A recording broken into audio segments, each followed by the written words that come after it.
Përshëndetje të nderuar shikues, jemi takuar në minutat e ditarit informativ në RTS Gjirokastra, ku ndër të tjera sot do të ndiqni. Pas 3 vitesh Bashkimi Evropian heq masat ndaj Kosovës, masat ndëshkuese të vendosura pas tensioneve në veriun e Kosovës në 2023. Ambasadori i Kosovës, Skënder Durmishi, gjatë një vizite në Gjirokastër, vlerësoi vendimin, duke theksuar se hap rrugën për qasje të plot në fondet e bashkëpunimin e BE-s, si dhe forcon besueshmërinë në procesin e integrimit evropian. Universiteti i Gjirokastrës ka pritur sot ambasadorin e Kosovës në Shqipëri, zotin Skënder Durmishi. Pas takimit me rektorin Jahocana, Durmishi, për student e pedagog të këtij universiteti, mbajti leksionin e hapur Republika e Kosovës 18 vjet pavarësi, sukseset e sfidat. Përkujtohet 118 vjetori betejës së çetës patriotike të Çerçistopullit në fshatin mashkullor. Ngjarja e zhvilluar në mars të 1908 kundër pushtuesve osman thekson kontributin patriotik të Çerçistopullit dhe vendi që ka kjo betejë në kontributin atletar dhe patriotik të zonës së Gjirokastrës. Robert Xhelili është një nga ata mjeshtër që nuk e kanë braktisur kur zanatin. Prej më shumë se 25 vitesh, ai punon si saldator, ndërsa edhe sot në moshën 68 vjeçare vazhdon të jetë aktiv çdo ditë. Me mjetet e punës në automjetin e tij, ai u shërben banorëve në zona të ndryshme. Për të kjo punë mbetet një art, por sfida kryesore është mungesa e të rinjve që duan ta mësojnë këtë profesion. Ju njohim tani më gjerësisht. Pas 3 vitesh, Bashkimi Evropian heq masat ndaj Kosovës, të vendosura pas tensioneve në veriun e Kosovës në vitin 2023. Ambasadori i Kosovës, Skënder Durmishi, gjatë një vizite në Gjirokastër, vlerësoi vendimin duke theksuar se hap rrugë për qasje të plot në fondet e bashkëpunimin e BE-s, si dhe forcon besueshmërinë në procesin e integrimit evropian. Bashkimi Evropian i ka hequr të gjitha masat shtrënguese të vendosura ndaj Kosovës në qershor të vitit 2023. Këtë vendim e ka përshëndetur edhe ambasadori i Kosovës në Shqipëri, Skënder Durmishi, duke u shprehur nga Gjirokastra. Është një lajm i mirë, sigurisht, i vonuar edhe pse edhe kanë qenë të panevojshme këto masa, s'ka pas një arsye të veçantë, por është procedurë bashkëpunimi dhe ne kemi treguar disiplinën e respektit të këtyre rregullativa. Tani po korrigjohet një vendim që ishte i panevojshëm. Durmishi ka vlerësuar raportet me Bashkimin Evropian të veçanta që nga koha kur i ka ofruar ndihmë Kosovës në çështjet e zhvillimit ekonomik, ndërsa shprehet se është në pritje të shqyrtimit të kërkesës për anëtarësimin në familjen e madhe europiane. Bashkimi Evropian ishte me një shtyllë veçantë ndërkombëtare, shtylla e 4 që quhej, ku ka ndihmuar Kosovën ato ditë me çështje të zhvillimit ekonomik. Pastaj kemi një studie me asocim stabilizimin, marrëveshjen, pastaj me liberalizimin e vizave, pra po lvizim ngadalë. Ne mendojmë se meritojmë më shpejt të ecin këto gjëra, po presim që të shqyrtohet edhe kërkesa e Kosovës për anëtarësim në BE, që tashmë është bërë si aplikacion. Duhet ta dini, shikuesit tuaj, se asnjë ligj në Kosovë ka ca vite që nuk miratohet pa pas edhe kalimin nëpër filtrat e rregullatives dhe kriterëve të Bashkimit Evropian. Pra që tani ne kemi një përparësi, sepse ajo që quhet parafrim i ligjeve të Kosovës në momentet e aplikacionit për BE, një pjesë e këtyre procedurave janë kaluar Kosovën dhe domethënë presim që të intensifikohen edhe më shpejt raportet e bashkëpunimit me Bashkimin Evropian. Kosova është Evropë, siç është Shqipëria. Durmishi ishte sot në Universitetin e Qrem Çabej, ku mbajti leksionin e hapur me temë Republika e Kosovës, 18 vjet pavarësi, sukseset dhe sfidat. Ministri Avisala u takua me Këshillin Kombëtar të personave me aftësi të kufizuar, ku në fokus ishin 2 dokumente kryesore: ligji për aksesueshmërinë dhe plani kombëtar i veprimit 2026-2030. Ajo theksoi rëndësinë e zbatimit të tyre për garantimin e të drejtave dhe përfshirjen e personave me aftësi të kufizuara, ndërsa Këshilli paraqiti propozime për përmirësimin e kuadrit ligjor. Ministria e Shëndetësisë dhe Mirëqenies Sociale Evis Sala zhvilloi një takim me anëtarët e Këshillit Kombëtar të personave me aftësi të kufizuar, ku në fokus të diskutimeve ishin ligji i ri për aksesueshmërinë dhe plani kombëtar të veprimit 2026-2030, dy dokumenta kyçe në qasje ndërsektoriale të harmonizuara me standardet e Bashkimit Evropian, që synojnë përmirësimin e cilësisë së jetës dhe garantimin e të drejtave për këtë kategori. Gjatë fjalës së saj, Ministria Sala theksoi se mbështetja dhe fuqizimi i personave me aftësi të kufizuar mbetet një prioritet i qartë i qeverisë dhe një angazhim që buron jo vetëm nga detyrimi institucional, por edhe nga bindja se barazia dhe dinjiteti njerëzor janë themeli i një shoqërie demokratike dhe gjithëpërfshirëse. Ky këshill besoj që është mekanizmi ynë më i rëndësishëm i dialogut për të garantuar që politikat tona për personat me aftësi të kufizuara janë të drejta, gjithëpërfshirëse, por mbi të gjitha janë zbatuar në praktikë. Ligji i ri për aksesueshmërinë nuk është thjesht një akt normativ, është një angazhim politik që kemi marrë për bazi reale dhe akses ndaj shërbimeve, infrastrukturës, teknologjisë dhe jetës publike. Vendos standarde të qarta, përgjegjësi dhe mekanizma monitorimi, por suksesi kërkon bashkëpunim të pushtetit vendor, institucioneve qendrore, biznesit, shoqërisë civile. Plani kombëtar 2026-2030 shënon kalimin nga garantimi formal i të drejtave tek ushtrimi i tyre real. Fokusohet në jetesën e pavarur, përfshirjen në arsim, punësim, drejtësi dhe vendimarrje politike. Plani kombëtar i veprim për persona me aftësi të kufizuar 26-30 është i bazuar në Konventën e Kombeve të Bashkuara për të drejtat e personave me aftësi të kufizuara dhe synon të vendosë në fokus jetesën e pavarur, aksesueshmërinë universale dhe pjesëmarrjen e plotë në komunitet.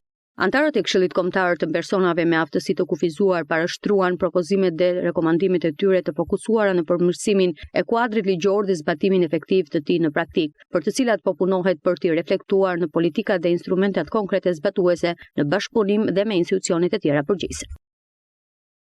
Travel and Tour sugjeron Gjirokastrën si destinacion për të vizituar këtë vit. Kalaja e qytetit, pjesë e trashëgimisë botërore të UNESCO-s, tërheq vizitor nga gjithë Shqipëria dhe jashtë, duke ofruar një përvojë autentike të historisë dhe arkitekturës osmane. Vizitat në qytet dhe muze të tjerë po rriten, duke bërë Gjirokastrën një qendër të kulturës dhe turizmit të qëndrueshëm. Nga brigjet e ndriçuara, nga dielli deri tek qytetet historike të brendshme, Shqipëria po tërheq vëmendjen e turistëve vendas dhe të huaj, shkruan faqja turistike Travel and Tour. Në 2 muajt e parë të vitit 2026, plot 42.251 vizitor kanë eksploruar trashëgiminë kulturore të vendit, duke konfirmuar një prirje europiane drejt turizmit autentik dhe të fokusuar te historia. Destinacionet më të vizituara janë Shkodra, Kruja dhe Gjirokastra, secili me identitetin dhe tregimet e tij unike. Parku arkeologjik i Shkodrës tërheq me 8.587 vizitor, fal kalas legjendare të Rozafës dhe diversitetit kulturor të veriut. Muzeu Kombëtar Gjergj Kastrioti Skënderbeu në Kruj priti 8.176 vizitor, ndërsa kalaja Gjirokastrës, pjesë e trashëgimisë botërore të UNESCO-s, tërhoqi 5.513 turistë, duke ofruar përvojën autentike të arkitekturës osmane. Të dhënat e Ministrisë së Turizmit, Kulturës dhe Sportit tregojnë një rritje të qëndrueshme të sektorit. Struktura akomoduese regjistruan 1+15.1% vizitor në janar 2026, ku net qëndrimet u rritën për vizitorët vendas dhe të huaj. Norma e shfrytëzimit të dhomave në hotele arriti në 15.4%, duke reflektuar përmirësim të vazhdueshëm të infrastrukturës dhe shërbimeve. Ky trend i rritjes së turizmit kulturor vendos Shqipërinë si një destinacion jo vetëm sezonal plazhi, por edhe qendër për shkëmbim kulturor dhe intelektual gjatë gjithë vitit. Investimet në digitalizimin dhe promovimin e trashëgimisë pritet të forcojnë imazhin e vendit dhe të sjellin përfitime ekonomike për komunitetet lokale. Shqipëria, me histori të pasur dhe identitet të gjallë, po afirmohet si destinacion autentik dhe i gjithanshëm për turistët ndërkombëtar. Shqipëria u vizitua në vitin 2025 nga 12.4 milion të huaj. Kryetari i Bashkisë Sarandë, Ultion Çaçi, zhvilloi një inspektim në kantieret ku po vijojnë punimet për rehabilitimin e rrugës Lefter Talo dhe Butrinti, duke treguar për kushtimin e bashkisë për të sjellë një infrastrukturë më të mirë dhe funksionale për komunitetin. Punimet intensive synojnë përmirësimin e qarkullimit, rritjen e sigurisë rrugore dhe modernizimin e zonave më të frekuentuara të qytetit.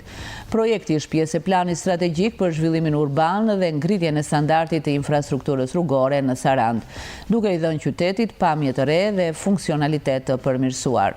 Kryetari Çaçi theksoi rëndësinë e këtyre investimeve për komunitetin dhe për turistët që vizitojnë qytetin bregdetar, duke e bërë Sarandën më të sigurt dhe më të aksesueshme.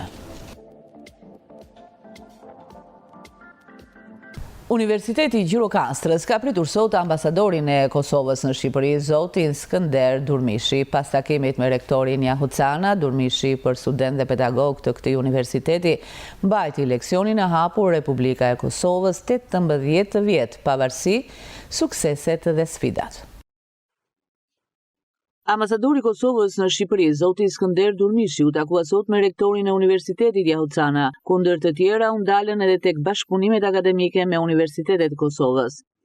Kjo është pjesë e punës time, pjesë e detyrave të një ambasadori që të takoj të gjitha segmentet shoqërore, bashkit, jo vetëm Tirana, por edhe jashtë Tiranës, siç kam vizituar edhe disa universitete, shumicën, edhe universitete të tjera të Shqipërisë. Sot i erdhi radha Universitetit të Gjirokastrës dhe kam një kënaqësi të veçantë. Takimin e parë pata me rektorin, zotin Canaj dhe bashkëpunëtorët e tij, ekipin e ngushtë, Zavencia, dhe patëm bisedimet e para lidhur me bashkëpunimin e mëtejmë.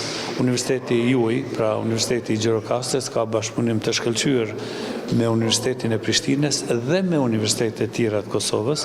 Është tashmë një përvojë me cilën mburren të dy palë dhe çështja është që edhe më tutje të llohet ky bashkëpunim, dhe kjo vizitë ime është pjesë e këtij plani që të mund të ndihmoj me aq sa mund ndihmoj një ambasadë, qoftë me koordinim apo në çdo formë tjetër. Mëtej Durmishi në sallën e Mediatekës mbajti leksion mbi historinë 18-vjeçare të pavarësisë së Kosovës, ku foli për arritjet dhe sfidat, me student dhe pedagog që u bën pjesë e tij. Ai foli edhe për situatën aktuale politike të vendit të tij. Situata politike është normale, është një proces specifik me disa cikle që i patëm për konstituimin e institucioneve të Kosovës pas zgjedhjeve të fundit. Është në proces, pra presim që shumë shpejt të sqarohen disa dilema rreth procedura për zgjedhjen e presidentit, ndërsa çdo gjë është brenda rregullave, brenda ligjeve, kushtetutës të Kosovës. Demokracia nganjëherë ka edhe kosto, por është gjithmonë e pazaventësueshme nga çdo aspekt. Pra presim që edhe këto të përfundojmë shpejt dhe të ecim tutje me planet, projektet zhvillimore që ka Kosova. Shumica e njerëzve në Kosovë mendojnë se do të ishte mirë të ishin shmangur ato, por edhe nëse nuk shmangen, prapë janë pjesë e procedura që parashihen me ligjet e Kosovës.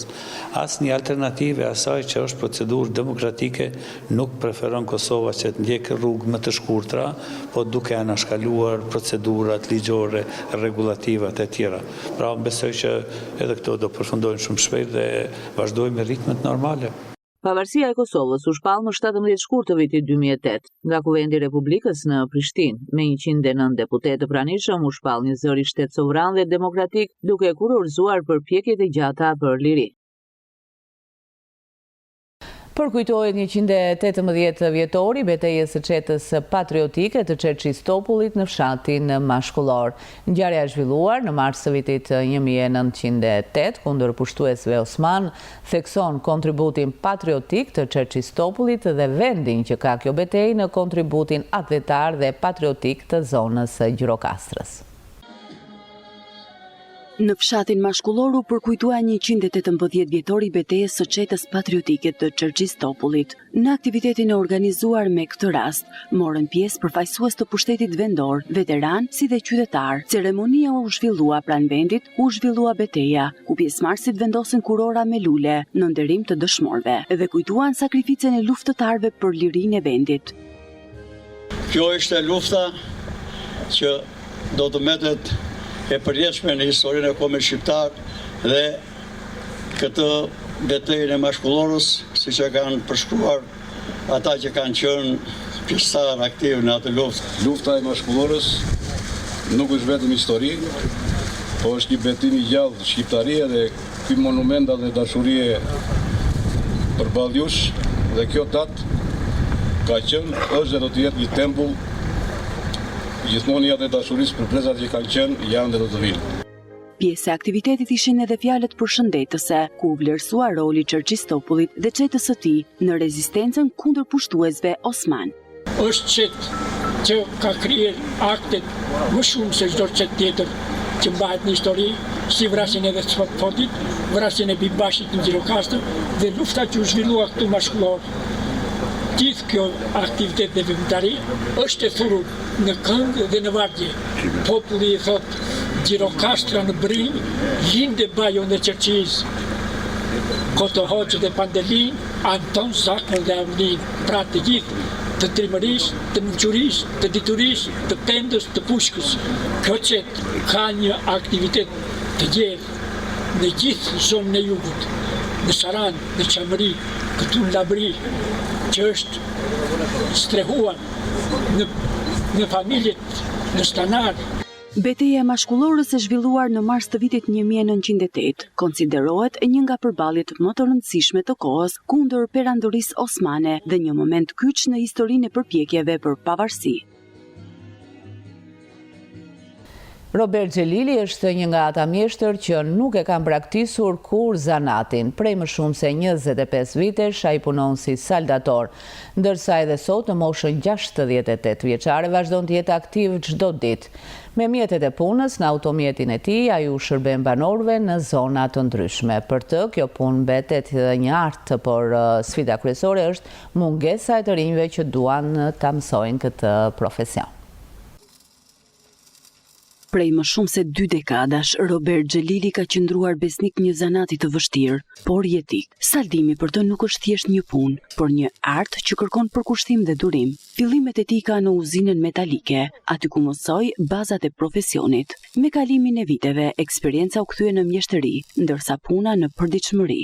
Sot, edhe pse në moshën 68 vjeçare ai vazhdon të jetë aktiv. Çdo ditë merr mjetet e punës, i vendos në automjetin e tij dhe u shërben banorëve në zonat të Gjirokastrës, aty ku ka nevojë për të tillë punë.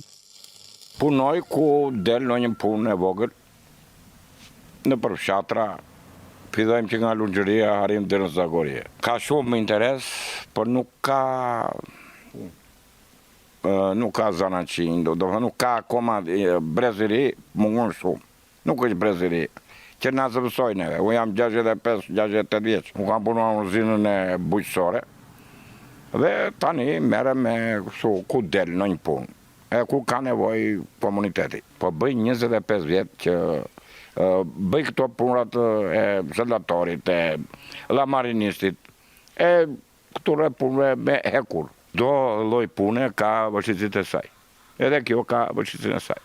Si shumë profesione të zanatit, edhe saldimi po përballet me mungesë interesi nga brezat e rinj, duke rrezikuar vazhdimsinë e tij, thekson Xhelili.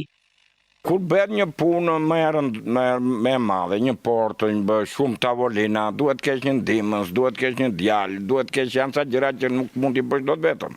Po një problem i madh është sepse nuk ka të rinj që të vinë të punojnë, kupton? Dhe nuk është shumë e thjeshtë, dhe njerëzit nuk kanë që të punosh ditë për ditë. Nuk ka kosto, është një kosto për qytetarin ose për fshatarin. Kjo punë është shumë e vlefshme dhe nuk gjen sot, nuk gjen njerëz.